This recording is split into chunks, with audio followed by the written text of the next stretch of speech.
მოგესალმებით, სტუდია რედა პალიტრატივი დავუსვებთ მორიგ დისკუსიას. დღეს ჩვენ ვისაუბრებთ ახალ საკანონმდებლო ინიციატივაზე, რომელიც ასე ვთქვათ, საყოველთაო სივრცეში დამკვიდრდა როგორც შუღლის კრიმინალიზების ინიციატივა, თუმცა დღეს უკვე საბოლოო ვერსია, რომელსაც იხილავს პარლამენტი და რომელმაც უნდა მიიღოს კანონის ფორმა, თუ კი მას უღრიან კენჭს და უმრავლესობა დაუჭერს მხარს, არის ფორმულირებული როგორც მოწოდება ძალადობრივი ქმედებისაკენ.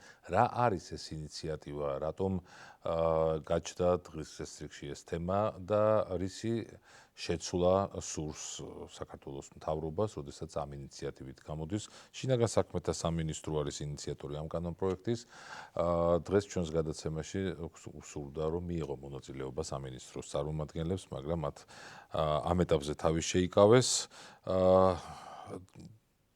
ინიციატივის არსზე და იმ გამოწვევებზე, რომელიც შეიძლება აი ამ კანონპროექტის კანონად ქცევა შეიძლება მოყვეს ჩვენ საზოგადოებაში. ჩვენი დღევანდელი გადაცემის სტუმრებს გავესაუბრებით: ეკა ფოფხაძე, სახალხო დამცველი საპარლამენტო მდივანი, თამარ გურჩიანი, ილიას უნივერსიტეტის სამართლის სკოლის ასოცირებული პროფესორი და ეკა ციმაკურიძე, საქართველოს ახალგაზრდა იურისტთა ასოციაციის იურისტი. დიდი მადლობა, რომ ხართ ჩვენთან ერთად და პრაქტიკულად ჩვენ მოგვიწევს ამ ინიციატივის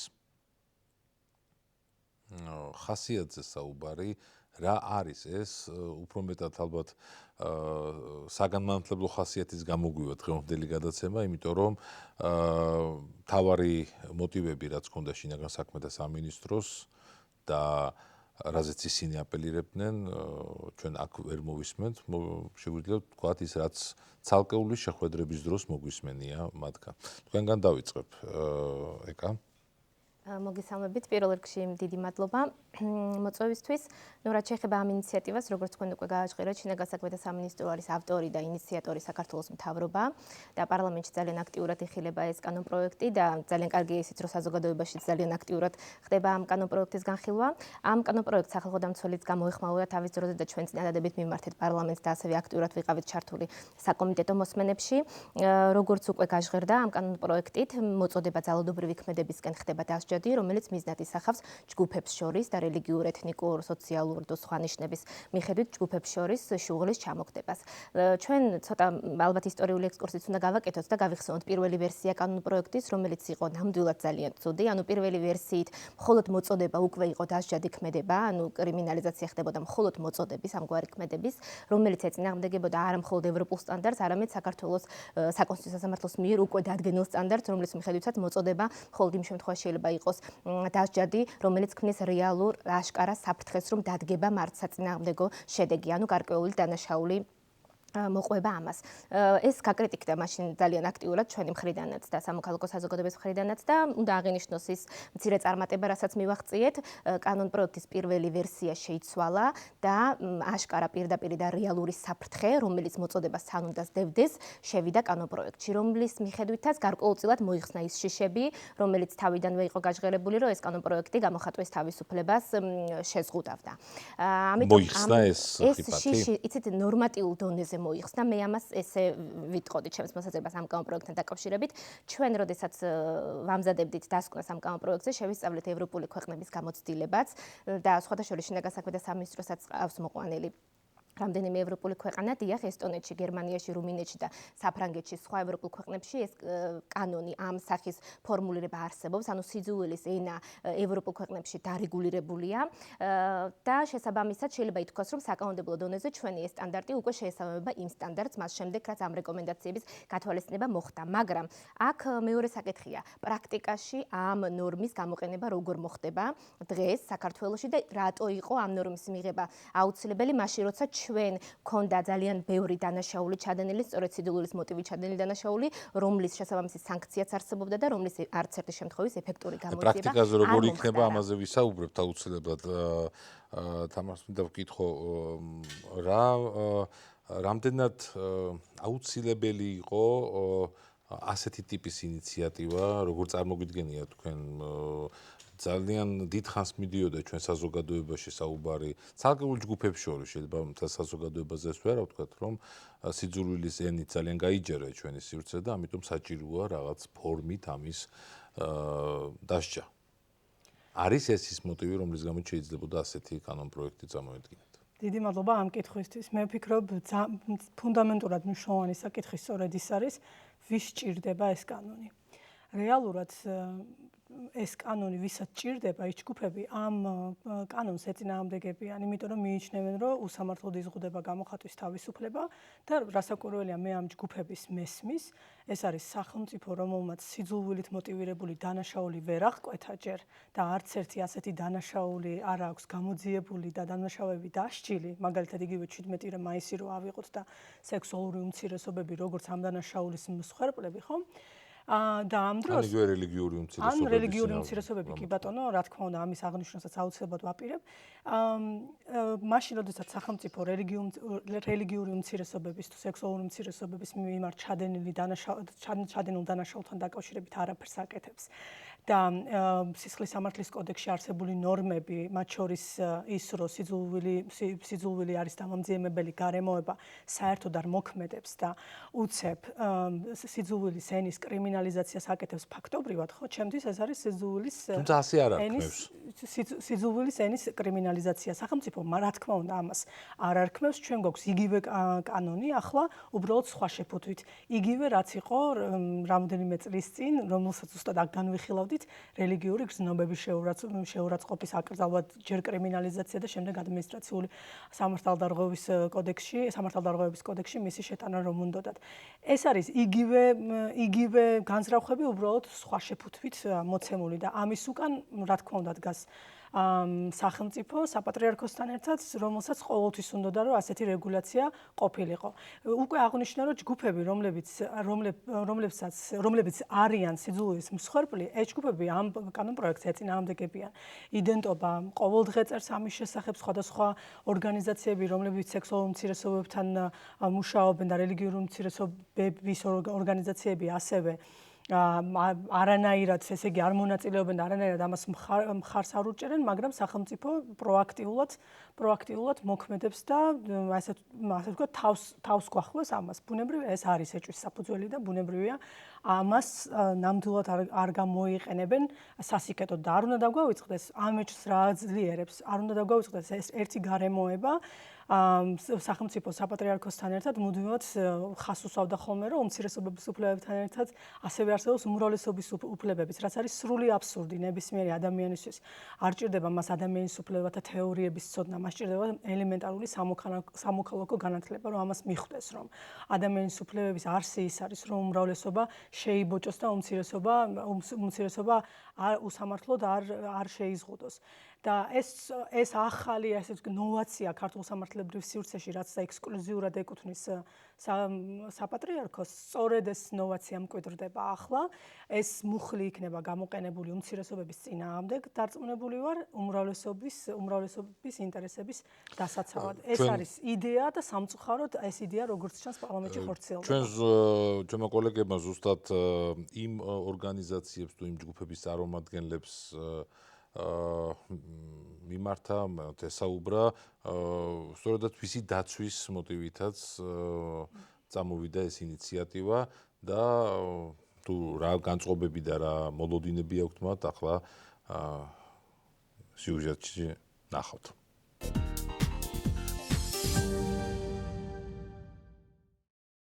გასულ კვირას პარლამენტმა ძალადობრივი ქმედებისკენ მოწოდებისთვის სასჯელის შემოღება მეორედ განიხილა. შინაგან საქმეთა სამინისტროს მიერ მომზადებული საკანონმდებლო ინიციატივა სისხლის სამართლის კოდექსში შედის. კანონპროექტი პარლამენტს განსახილველად პირველად იანვარში წარედგინა, რასაც სამოქალაქო საზოგადოების მწვავე კრიტიკა მოჰყვა. ამის შემდეგ კანონმდებლობაში გარკვეული ცვლილებები შევიდა. გადასინჯვის მიუხედავად უფლებადამცველი ორგანიზაციების ნაწილი კვლავაც აცხადებს, რომ საბოლოო ფორმულირება ისევ შეიცავს რისკებს, რომ ამ საბაბით ხელისუფლებამ გამოხატვის თავისუფლება შეზღუდოს. არისჯებიან ადამიანები მარგინალიზებული სოციალური ჯგუფების წარმომადგენლების მიმართ დანაშაულის ჩადენისთვის ამ ფონზე მიღებული სიძულვილის ენის შეზღუდვა, ვფიქრობ, რომ არ იმუშავებს საერთოდ. ეთნოსთა შორის თანამშრომლობისა და კონსულტაციების ანალიტიკური ცენტრის დირექტორი აგიტ მირზოევი სისხლის სამართლის კოდექსში ძალადობრივი ქმედებისკენ მოწოდების შესახებ მუხლის დამატებას დადებითად აფასებს. მე პირადად შეიძლება ითქვას, რომ მომხრე ვარ ამ კანონის მიღების, გააჩნია მის ასე ვთქვათ რედაქციას და გააჩნია კიდევ მის ინტერპრეტაციას, ანუ რა ინტერპრეტაციას მისცემს სხვადასხვა ასე ვთქვათ მხარე, რომელიც იქნება ხვალდაზე, ასე ვთქვათ, ჩართული ამ პროცესში და როგორი ინტერპრეტაცია იქნება ამას ხელისუფლების მხრიდან. ევანგელისტურ ბაპტისტური ეკლესიის ეპისკოპოსი რუსუდან გოცირიძე ცვლილებებს ფასადურად მიიჩნევს. ის ფიქრობს, რომ ეს კანონი შუღლის გაღვივების ნაცვლად სიტყვის თავისუფლებას შეზღუდავს.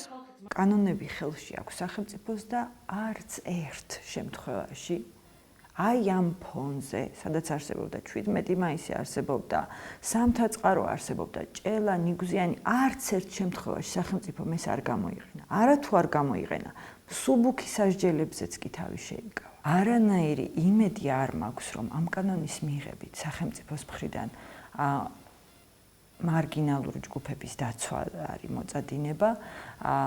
მე ვხედავ იმ საფრთხეს, რომ ერთადერთი მიზანი ეს არის არასასურველი ოპონენტების წინააღმდეგ ამუშავდეს ეს კანონი. კანონ პროექტის მიხედვით ძალადობრივი ქმედებისკენ აშკარა პირდაპირი და არსებითი საფრთხეშემცველი მოწოდება ან ქმედება ირჩება თავისუფლების აღკვეთით 2-დან 5 წლამდე.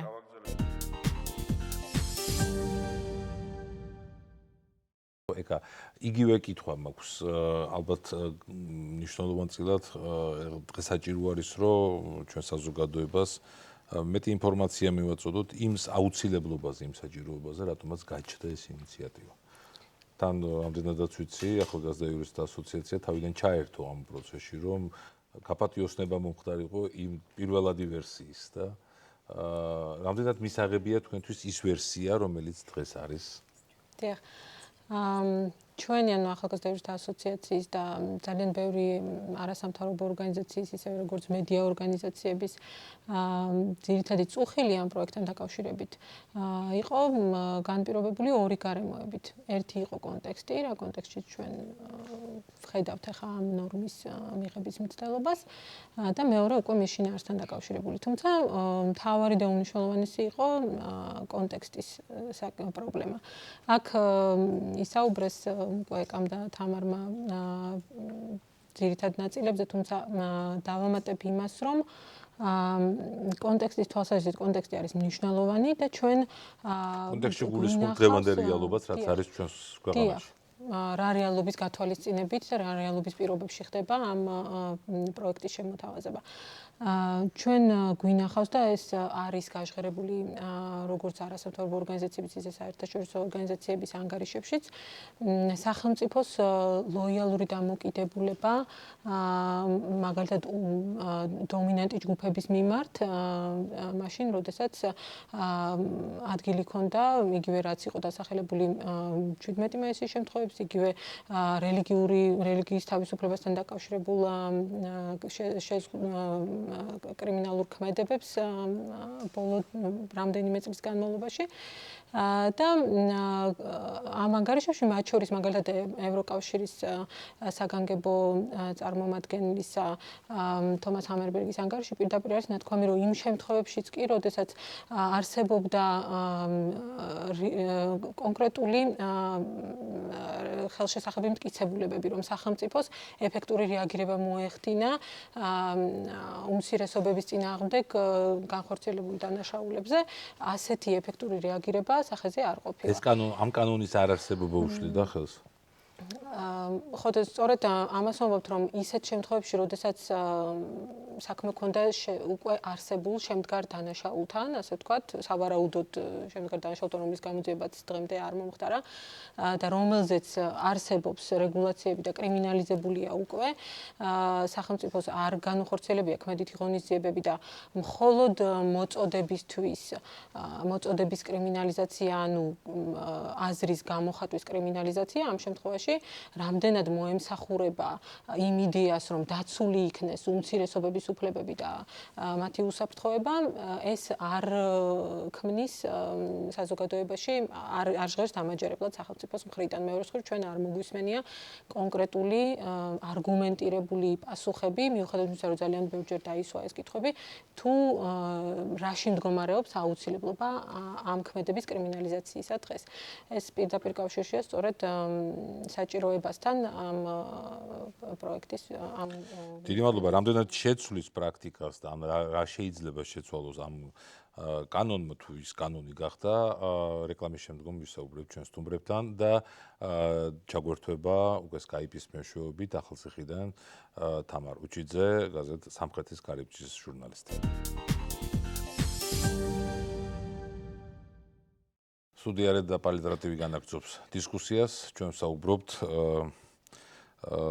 იმ კანონ პროექტზე, რომელსაც ასე დავარქვით, ხო, სიძულვილის ენის კრიმინალიზების თუ შუღლის გაღვივების, შუღლის კრიმინალიზების კანონ პროექტი ძალიან ბევრი სახელწოდება მიიღო მან, თუმცა სისხლის სამართლის კოდექსში მას ერქმება მოწოდება ძალადობრივი ქმედებისაგან, რომელიც იქნება დასჯადი.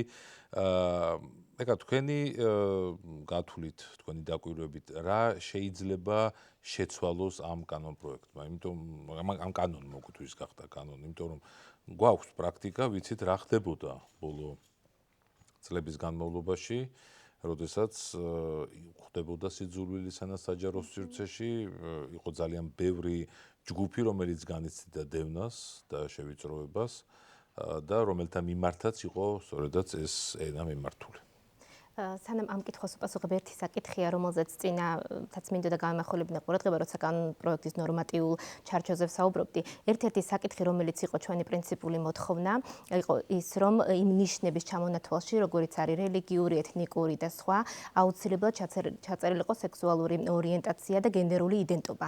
ეს იყო ჩვენთვის ძალიან მნიშვნელოვანი, თუმცა სამწუხაროდ არც პარლამენტმა და არც შინაგან საქმეთა სამინისტრომ არ გაიზიარა ჩვენი ეს მოსაზრება და ამის ეს იყო სახალხო დამცველის პოზიცია. დიახ, სახალხო და რა არგუმენტებით ახსნეს? დიახ, გეტყვით, არგუმენტი იყო ძალიან ფორმალური და იქ ჩამონათვალი არის რელიგიური, ეთნიკური, სოციალური და სხვა ნიშნების მიხედვით და მათ თქვეს, რომ ეს ნიშნები გადის და სხვა ნიშნებში. თუმცა ბუნებრივია მათ ეს რომ არ ეთქვათ, ჩვენ ისედაც ვიცოდით, რომ და სხვა ნიშნებში გადის და თეორიულად ეს კანონ პროექტი მოიცავს ამ ჯგუფებსაც, მაგრამ ჩვენ მქონდა ძალიან მნიშვნელოვანი არგუმენტი, რომ თუ კანონ პროექტი იქნება იმისათვის, რომ დღეს რეალობამ დაგვანახა, რომ პრობლემა გვაქვს, სწორედ ამ ჯგუფებთან მიმართებაში და აუცილებელია მათ დასაცავად მივიღოთ კანონ პროექტი, მაშინ რატომ ვარიდებთ თავს, რომ პირდაპირ ჩავწეროთ ეს ჯგუფები და ჩავწეროთ სექსუალური ორიენტაცია და გენდერული იდენტობა.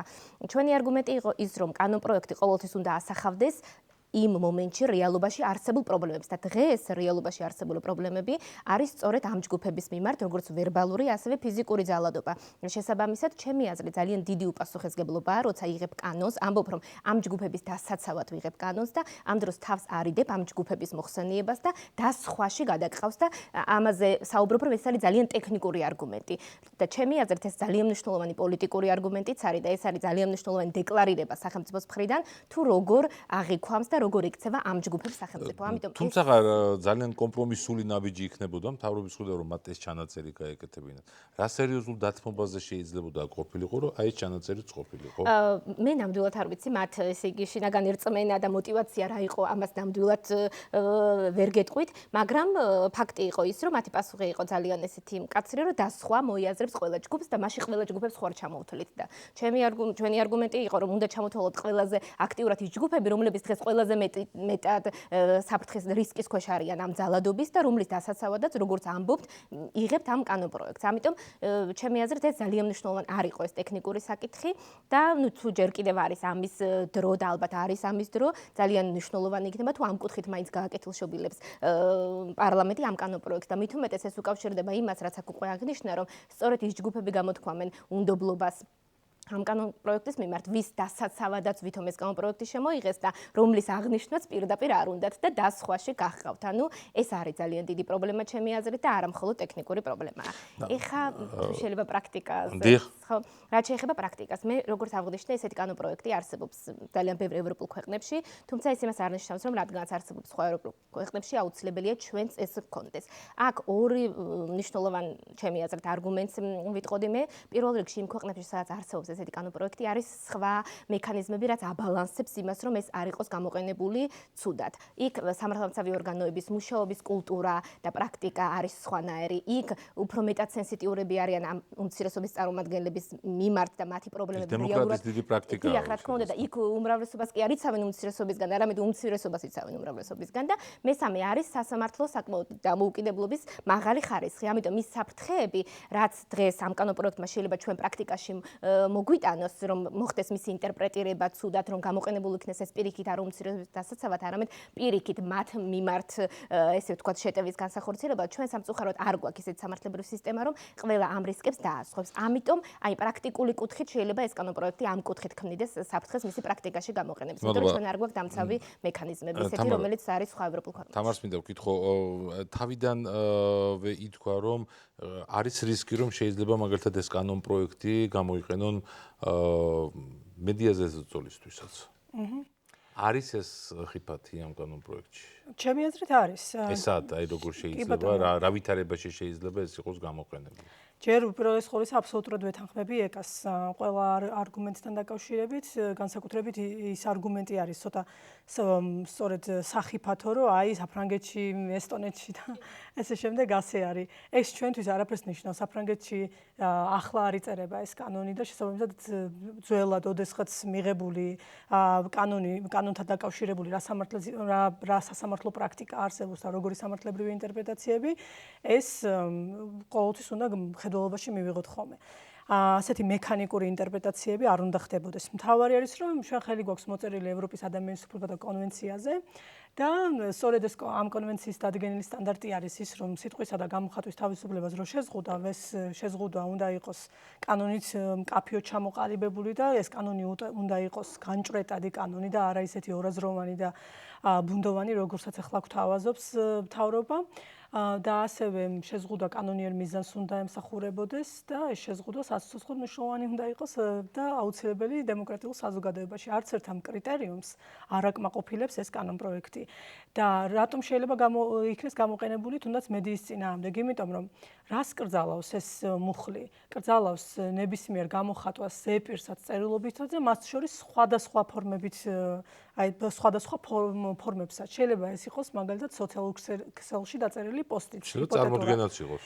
და რაიმე პერფორმანსი არის, სპექტაკლი. სწორედ ეს ვიგულისხმობ, როცა ვთქვი, რომ კანონპროექტი არის საკმაოდ ბუნდოვანი, რა სახის რა ფორმებს გულისხმობთ და რატომ.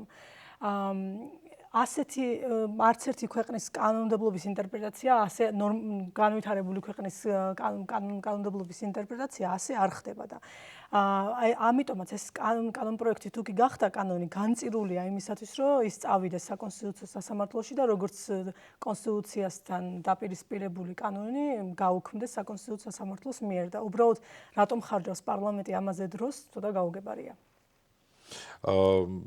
ეხლა თამარ უჩიძეს მინდა სიტყვა გადავწე, იგი ახალციხიდან გვერდება Skype-ის მეშვეობით. მოგესალმები თამარ. მოგესალმებით, მივესალმებით თქვენს სტუმრებს და მაყურებელსაც. ეს თემა, რა თქმა უნდა, ყველა ჯგუფმა, საზოგადოებრივმა სოციალურმა ჯგუფმა თავისი მოქმედების პრიზმაში დაინახა და ის რისკებიც ასე შეაფასა, რა ხიფათი შეიძლება შეუქმნას ამ კანონპროექტმა, ან როგორ შეიძლება დაიცვას ეს ჯგუფები. მაგრამ ყველაზე მეტად ისმოდა სწორედ მედიისგან, რომ ამ კანონისთვის კანონი გახდა. ამოქმედება შეიძლება ყველაზე სერიოზული დარტყმა აღმოჩნდეს მედიისთვის. აი თქვენ როგორ ხედავთ ამ რისკს რეგიონული მედიის გადმოსახედიდან ეს როგორ ჩანს? ბატონო, დიდი მადლობა. თქვენ მართალი ბრძანდებით. მე ამ კანონს პირველ რიგში ვკითხულობ როგორც კანონს, რომელიც მე ჩემს მუშაობას და ჩემი კოლეგების მუშაობას შეაფერხებს და არა ისე, რომ ეს კანონი ამ კანონით შეძლებენ რაიმე ცუდი პროცესების განვითარებას ქვეყანაში ან ვიღაცის დაცვას. თამარ მახსენა და საუბრობდით მე გადევნებდით თვალყურს და იყო საუბარი ვის სჭირდება ეს კანონი. ჩემთვის ეს კანონი სჭირდება სახელმწიფოს იმისთვის, რომ რადგან ჩემს კონკრეტულ შემთხვევაში თუნდაც იმისთვის, რომ აკონტროლოს მე, როგორც ჟურნალისტი.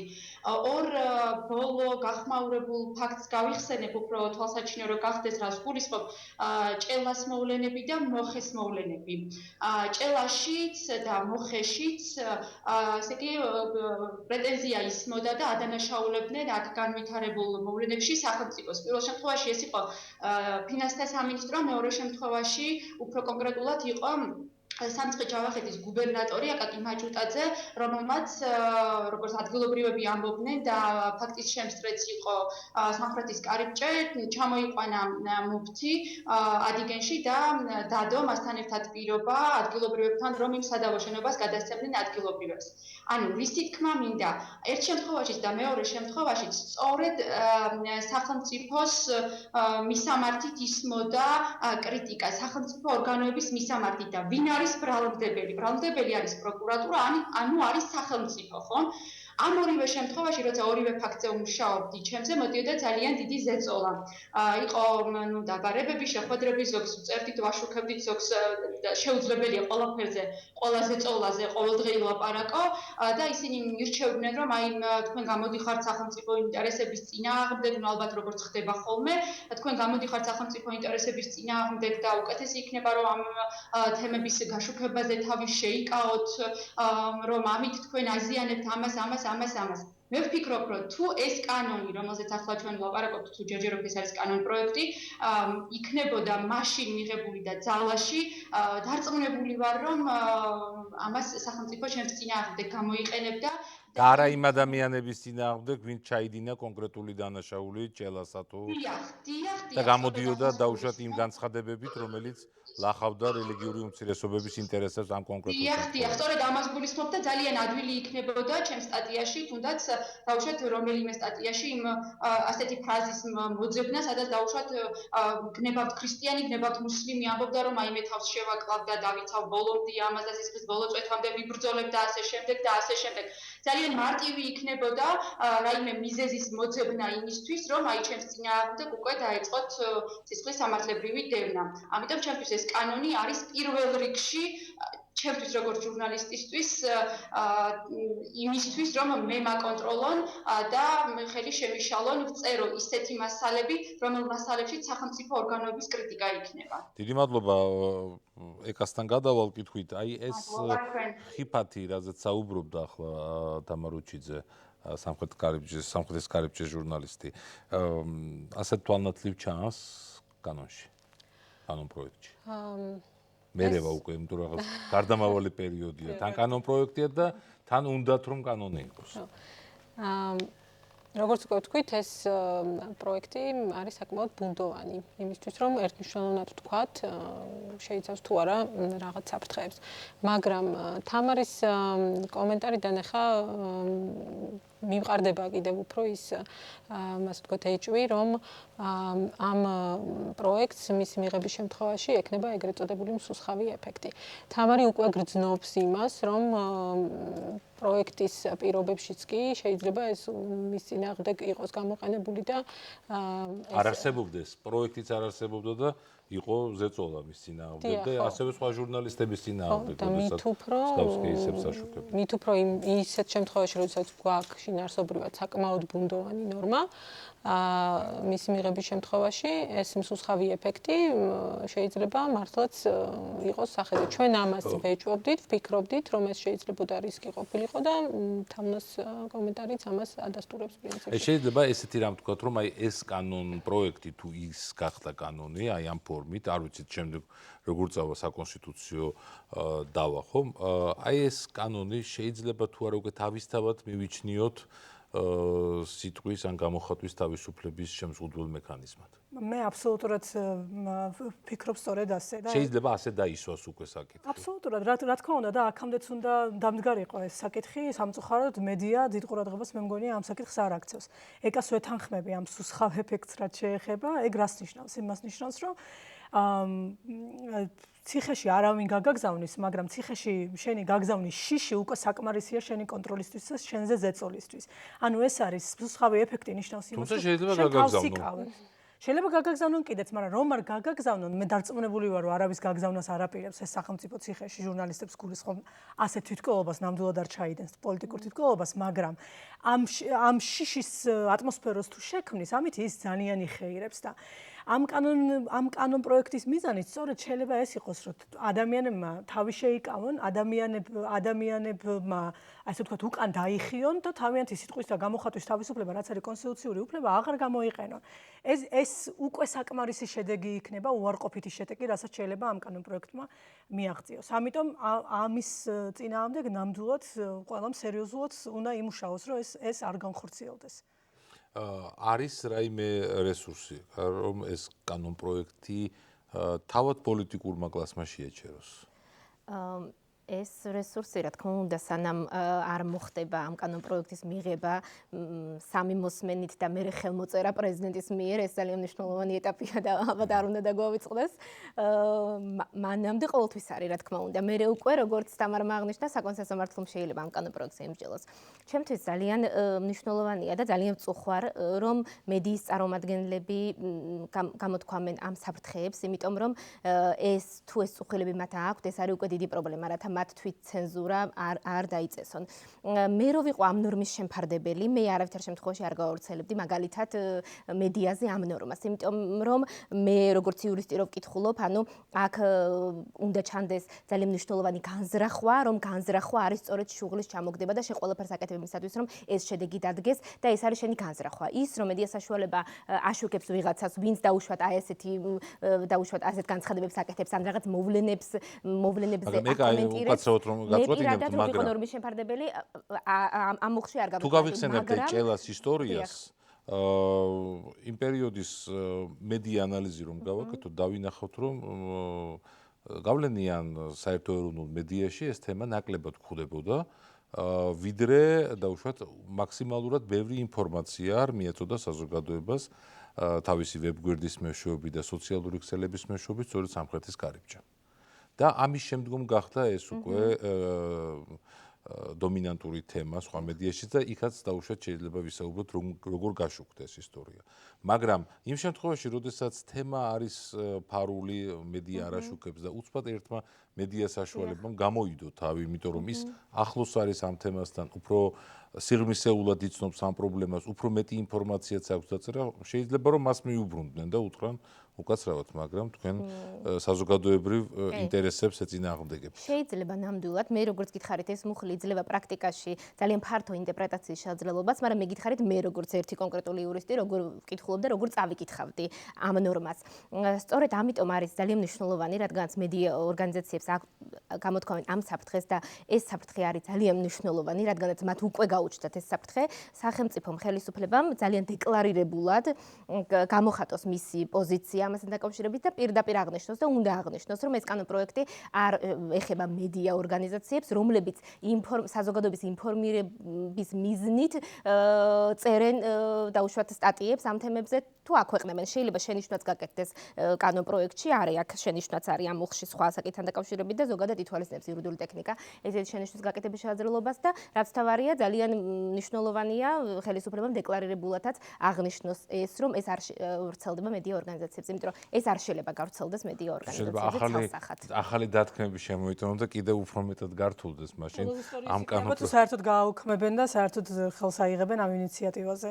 იმიტომ რომ როგორც ვთქვით, იგივე 17 მაისი ძალიან კარგი მაგალითია და მე კამაც მშვენივრად გვითხრა, სახელმწიფო როგორც ცდილობდა, რომ ეს სექსუალური ორიენტაცია და გენდერული იდენტობა ჩაემატებინათ, მაგრამ არ გააკეთეს. მაშინ, როდესაც შარშანო ნოემბერში ჩვენ გქონდა საშინელი ტრანსფობიის ნიადაგზე მკვლელობა, ხო, დედაქალაქში.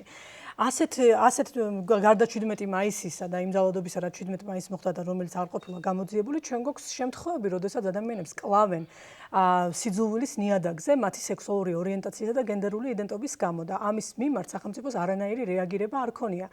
და ახლა თუ ეს კანონპროექტი კანონად იქცა, ისევ იგივე გაგრძელდება, რატო გვაქვს ჩვენ იმედი, რომ ძველი რეჟიმის პირობებში, როცა არაფერი გააკეთა ამ ხელისუფლებამ, ახალი რეჟიმის პირობებში რამეს გააკეთებს. ამ კანონით ისევ ვიხეირებს უმრავლესობა. ყველასათვის კარგად ცნობილი გაზეთები, რომლებიც აღვივებენ მიზოგინიას, ქალების წინააღმდეგ სიძულვილს, სექსისტური, ჰომოფობიური, ტრანსფობიური და აბსოლუტურად მე მგონი ყველანაირი სიძულვილის გაღვივებაში რომ არიან ჩართულები, ისინი ისევ გააგრძელებენ ამ სიძულვილის გაღვივებას. უმრავლესობა ისევ იქნება უპირატესობაში. და ამ კანონის გამოყენება თუ კანონად იქცა ეს ნორმა, რასაც ახლა საუბრობთ, მისი გამოყენება მაშინ ასეთი განცხადებების წინააღმდეგ, მათი ავტორების წინააღმდეგ რეალურად გესახებათ? აი მაგალითად ვიღაც გამოდის ჰომოფობიური ან ქსენოფობიური განცხადებები. კარგი კითხვა. ეგ თქვენ ახლა მეკითხებით, საერთოდ სიძულვილის ენის კრიმინალიზაციას ვემხრობი თუ არა? არ ვემხრობი. და მე თვითონაც როგორც იმ ადამიანების უფლებების დამცველი, რომელთა მიმართაც ეს გამოცემები სიძულვილს აღვივებენ, მე პირადად ბევრჯერ ყოფილვარ ამისი მსხვერპლი და ჩემი პასუხი ყოველთვის ყოფილა მოთმინება.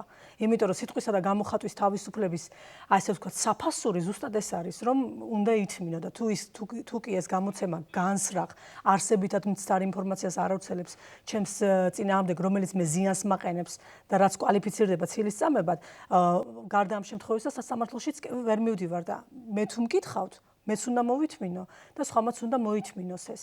მე განსაკუთრებით ჩვენს ეროვნულ კონტექსტში არ ვემხრობი იმას, რომ ასე ვთქვათ, სახელმწიფოს ესეთი ინტერვენცია მოხდეს ჩვენს უფლებებში, როცა მით უმეტეს, როცა სიტყვის და გამოხატვის თავისუფლებას ეხება საქმე. იმიტომ რომ ჩვენ არ გვაქვს ასეთი ტრადიცია თავისუფალი გამოხატვის, როგორც მაგალითად ევროპულ ქვეყნებში აქვს და ამ ტრადიციას ახლა ჩამოყალიბება უნდა. და თუ კი ესეთი მკაცრი რეგულაცია და მკაცრი, ასე ვთქვათ, დასჯის სისტემები იქნება შემოღებული, შეიძლება ამ ტრადიციის ჩამოყალიბებამდე ვერასოდეს ვერ მივაღწიოთ. თამუნას მინდა უჩიძეს ვკითხო, თქვენ საუბრობდით იმაზე, თუ რა მოლოდინი, რა ხიფათი შეიძლება დაინახოთ ამ კანონის მიღების შემთხვევაში მედიამ. თუ გქონიათ საუბარი იმ ჯგუფებთან, მაგალითად რელიგიური უმცირესობების წარმომადგენლებთან, ვის საქმიანობასაც აშუქებდით, ხომ? 2013 წელს, 2014 წელს, აი ისინი როგორ ხედავენ აი ამ კანონპროექტის სულისკვეთებას, მათ როგორ ესმით? დიახ, როდესაც ამ კანონპროექტზე დაიწყო სულ თავიდან საუბარი, მე ამ თემის დავინტერესდი და გავესაუბრე მათ და ისინი სწორედ იგივე საფრთხეს ხედავენ, რაზეც სტუდიაში თქვენი სტუმრებით საუბრობენ და ფიქრობენ, რომ ეს კანონი, ანუ აქამდე აი თუნდაც ჭელას ან მოხეს მოვლენების დროს არ დასჯილა არავინ და რომ ამ კანონპროექტს არავინ გამოიყენებს, ასე ვთქვათ, მათ დასაცავად. სწორედ იგივე საფრთხეს ხედავენ ეს ადამიანებიც და ისინი ეწინააღმდეგებიან ამ კანონპროექტის მიღებას. ვინმე უშუალოდ თქვენი ჟურნალისტური პრაქტიკის პირობებში გამოჩნდა, ვინც არის და უშუალოდ მხარდამჭერი ამ კანონპროექტის და რითი ასაბუთებს ამის აუცილებლობას? თქვენ გულისხმობთ მუსლიმურ თემს უმცირესობას? ან ნებისმიერს, ვისაც მოსწონს ამ კანონპროექტის არსი. მაგალითად მე მახსენდება ასეთი ამავე თემაზე მუშაობის დროს ბატონი ვაჟა ჩიტაშვილი, რომელიც არის სახელმწიფოს მაჟორიტარი დეპუტატი ერთიანი ნაციონალური მოძრაობიდან, ის ემხრობა ამ კანონპროექტს და ფიქრობს, რომ ასე ბევრი ადამიანი შუღლის გაღვივების მცდელობისგან თავს შეიკავებს და იგი მიიჩნევს, რომ ამით უფრო მეტად ისწავლიან ადამიანები საკუთარი თავის კონტროლს და ეს იქნება ერთგვარი მექანიზმი ამისთვის. დიდი მადლობა თამარ. თავად და აღნიშნოთ, რომ მე მგონი საპარლამენტო უმცირესობა ამ კანონპროექტს ეწინააღმდეგება სამართლიანობისთვის, მე მგონი ამის აღნიშვნა აუცილებელია. ხო, ბუნებრივია ახლა პარლამენტში იქნება განწყობები. ალბათ მნიშვნელოვანი არის თავად დისკუსიის დროს, უკვე საპარლამენტო დისკუსიის დროს, როგორ გამოიკვეთება ეს ჯგუფები, იმიტომ რომ არის რაღაც საკითხი, როდესაც მაგალითად ინდივიდუალური ცალკეული დეპუტატების პოზიციაც არის ძალიან მნიშვნელოვანი. მიუხედავად იმისა, ისინი არიან უმრავლესობაში თუ არიან უმცირესობაში, ისინი რითი ასაბუთებენ საჭიროებას ან უარყოფენ ასეთი კანონპროექტის აუცილებლობას. და გარკვეულწილად მინდა რომ თან შევაჯამოთ ჩვენი საუბარი, მართალია გამოგვდის ცალკარა შეიძლება, იმიტომ რომ რეალური ოპონენტები დღეს არ აგვყავს ჩვენ აი ამ უბრალოდ ამ კანონპროექტის მხარდამჭერები სტუდიაში, რაზეც მართლა ძალიან წუხართ, იმიტომ რომ საჭირო არის რომ ეს არგუმენტებიც მოისმინოს საზოგადოებამ. თუ დაუშვებთ აი იმ ვარიანტს, რომ საქართველოს პარლამენტმა ეს კანონპროექტი მიიღო. როგორ შეიძლება წარიმართოს სამოქალაქო საზოგადოების, მთლიან ჩვენი საზოგადოების საქმიანობა, დამოკიდებულება ამ კანონის მიმართ და ზოგადად აი იმ ხიფათების მიმართ, რაზეც დღეს ბევრი ვისაუბრეთ. საერთოდ ძალიან მნიშვნელოვანია საზოგადოების მხრიდან მიმღებლობა ამა თუ იმ რეგულაციისა, რასაც სახელმწიფო შემოიღებს. ეს არ არის ზემოდან არ უნდა იყოს, ზემოდან თავს მოხოვული რამ. ჩვენ აქ არ გვიხსენებია და აუცილებლად უნდა ითქვას, რომ მიუხედავად იმისა, რომ ამხელა ჩართულობა იყო გამოთქმული სამოქალაქო საზოგადოების მხრიდან, ფაქტობრივად პირველი მოსმენა საკომიტეტო მოსმენები ისე წარიმართა პარლამენტში, რომ ჩვენთვის არ იყო ცნობილი წინასწარ არც გონივრული ვადით ადრე არც ამ საკომიტეტო მოსმენების დანიშვნის შესახებ და არც მით უმეტეს ბოლო წუთამდე გადამუშავებული რატომ არ უნდათ რომ ეს ჩართულობა ყოფილიყო და დაუშვათ მეტი ინფორმაცია გაიგო საზოგადოებას? ხო, რთული სათქმელია, თუმცა ალბათ უნდა ვიფიქროთ, რომ იმის გამო რომ რაღაცებს პასუხს არ სცემენ უბრალოდ აქამდე ყოველ შემთხვევაში ასე იყო. მნიშვნელოვანი კითხვები, რაც ისმება, ბევრ კითხვაზე არ არის დღემდე პასუხი. ამიტომ ეს არის ძალიან მნიშვნელოვანი, როდესაც მით უმეტეს ხდება რაღაცა ქმედების კრიმინალიზაცია, არ აქვს მნიშვნელობა პრინციპში კანონს შემოვიღებთ. საზოგადოებას უნდა ჰქონდეს ასე ვთქვათ, უნდა იყოს თანახმა საზოგადოება ამ კანონის მიღებისთვის. ეს ამას აქვს პრაქტიკული დანიშნულებაც.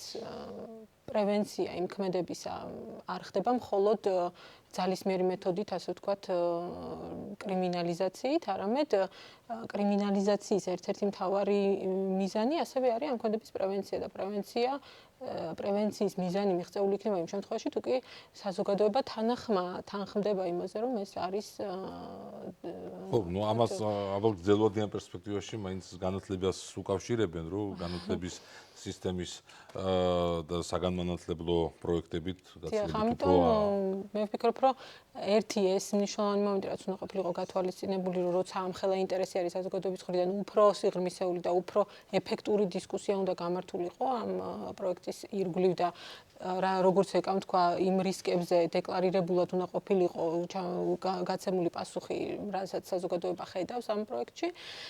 გარდა ამისა, ჩვენ არა ვართ უკვე ასე ვთქვათ, მყარი დემოკრატიის ქვეყანა, სადაც არის უზრუნველყოფილი კანონის უზენაესობა, სადაც ადამიანის უფლებები არის განუხრელად დაცული და ასე შემდეგ. ამიტომ ამ გარდამავალი პერიოდისთვის ძალიან მნიშვნელოვანია სახელმწიფომ გაითვალისწინოს, რომ რამდენად გვჭირდება გამოხატვის თავისუფლების შემზღუდველი ნორმები.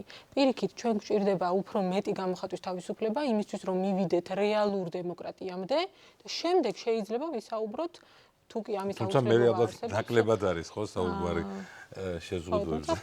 იმიტომ რომ ეს იმისთვის რომ მოყავთ მაგალითები, რომ აი ევროპულ ქვეყნებში ეს არის კრიმინალიზებული. დიდი მადლობა.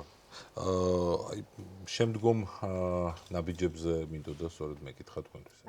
რაც შეეხება შემდგომ ნაბიჯებს, ჩვენ ბუნებრივია საქართველოს სახალხო დამცველი და მისი აპარატი ძალიან დიდი ყურადღებით ადევნებს თვალყურს ამ პროცესებს და თუ ეს კანონი მიღებული იქნება საბოლოოდ, ბუნებრივია ეს გახდება ჩვენი ერთ-ერთი მნიშვნელოვანი მონიტორინგის ობიექტი, მისი გამოყენება. თითოეული საქმე, რომელიც აღიძრება და დაიწყება ამ მუხლით, იქნება ჩვენი ძალიან მკაცრი მონიტორინგის ქვეშ და ბუნებრივია ჩვენ ამაზე ჩვენი პოზიცია გვექნება და თუ საჭირო იქნა ძალიან კრიტიკული პოზიციაც გვექნება და მე ვფიქრობ, რომ თუ ეს კანონი იქნება მიღებული, მე უკვე ალბათ სამოქალაქო საზოგადოება, მედია, სახალხო დამცველი ჩვენ უნდა ვიაქტიუროთ იმ კუთხით, რომ უკვე არ მივცეთ შესაძლებლობა ხელისუფლებას, რომ ეს კანონპროექტი გამოიყენოს სწორედ ისე, როგორი განმარტება შეიძლება მას მიეცეს და პირიქით მოვითხოვოთ, რომ გამოიყენოს სწორად, როცა 2013 წლის 17 მაისს რაც მოხდა, თუ მოხდება იგივე შემთხვევა დაუშვათ, ხო, მოვითხოვოთ ამ მუხლის გამოყენება და გამოვაყენებინოთ ეს მუხლი.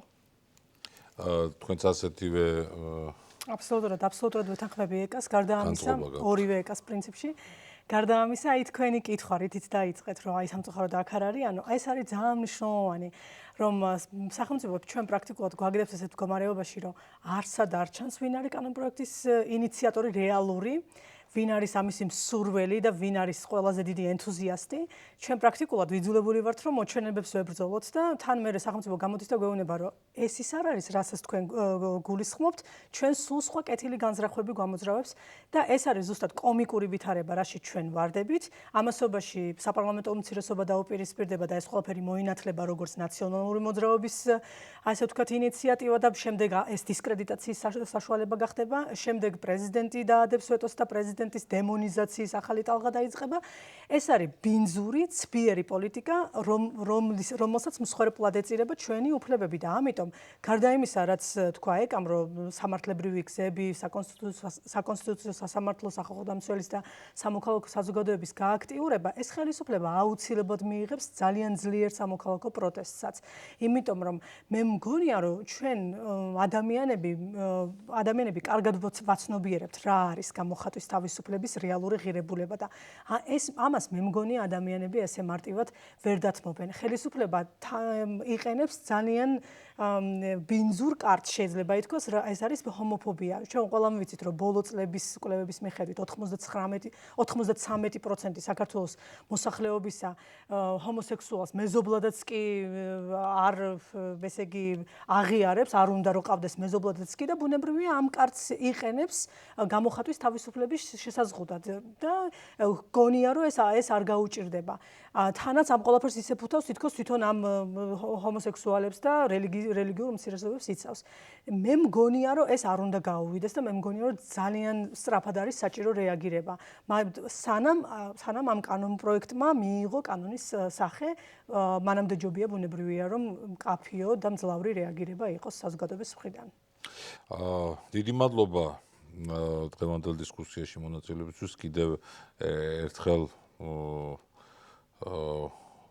გაუსვამ ხაზს იმას, რომ გაცილებით უფრო შეიძლება მეტად ინფორმატიული ყოფილიყო ჩვენი დებატი, ჩვენი დისკუსია, რომ დღეს აქ შინაგან საქმეთა სამინისტროს წარმომადგენლებიც ყოფილიყვნენ, უშუალოდ ავტორები ამ კანონპროექტისა და